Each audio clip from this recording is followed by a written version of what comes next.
तर दुसरीकडे सरकारनं आता वारकरी संप्रदायाभोवती देखील घोषणांचा टाळ मृदुंगांचा गजर केलेला आहे। वारकरी एकमेकांमध्ये साक्षात विठुरायाचं सावळं सगुण रूप शोधतात। महायुती सरकारनं वारकऱ्यांमध्ये थेट मतदारांचं रूप न्याहाळण्याचा प्रयत्न केलाय।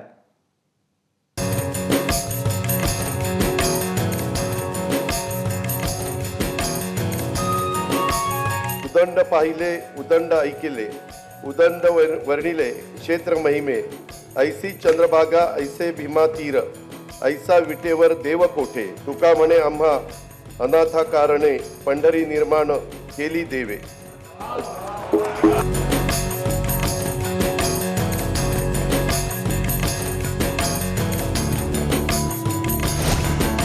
सरकारचा डोळा वारकरी मतदारांवर, अर्थसंकल्पात घोषणांचा गजर। तुकोबारायांच्या पालखी प्रस्थान सोहळ्याच्या मुहूर्तावर अर्थसंकल्पात आश्वासनांच्या आडून सरकारनं मतपेरणीचा प्रयत्न केलाय।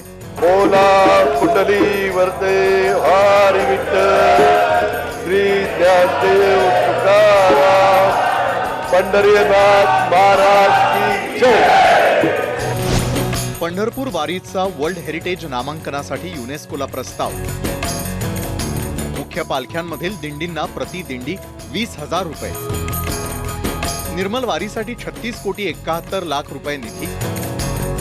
पालखी मार्गावर वारकऱ्यांची मोफत तपासणी आणि उपचार। त्यांच्याकडे त्यांचं सामानाचं काही नसतं, देहबान हरपून ते विठू नामाचा गजर करत जात असतं, त्यांना पैशांनी काही देणं घेणं नसतं। पण आता ती सुद्धा विकत घेण्याची परंपरा हे सुरू करते की काय? म्हणजे अनेक वारकरी हजारो लाखोच्या संख्येने तिकडे जातात, मंदिरात त्यांना प्रवेश मिळत पण नाही, कारण एवढी गर्दी असते की मंदिराजवळ पण ते जाऊ शकत नाही। पण त्या मंदिराचा कळस बघून त्याच्यात ते आयुष्य सार्थकी लागलं असं मानतात, त्यांना तुम्ही पैशाचा लोभ दाखवू शकत नाही। महाराष्ट्रातली वारी ही स्वाभिमानाची वारी आहे। महाराष्ट्रातल्या वारकऱ्यांचा स्वाभिमान हा तसाच ठेवून ही वारी महाराष्ट्राची आज नाही शेकडो वर्षापासून चालू आहे। मी रामाला आणलं तसा काही दिवसांनी आम्ही पांडुरंगापर्यंत तुम्हाला पोहोचवलं असा भाव निर्माण करायची शक्यता आहे। वारकऱ्यांना पण पहिल्यांदा 20,000 रुपये दिंडीला दिले आम्ही। त्याच्यामध्ये पण पोटदुखी वारकऱ्याने टाळ वाजवून त्यांना दाखवलं। आता नवीन मित्र मिळाल्यामुळे वारकरी त्यांना नकोसे झाले आणि जे वारकऱ्यांचा अपमान करतात त्यांना वारकरी धडा शिकवल्याशिवाय राहणार नाही। मात्र वारकरी संप्रदायानं या घोषणांचं स्वागत केलंय।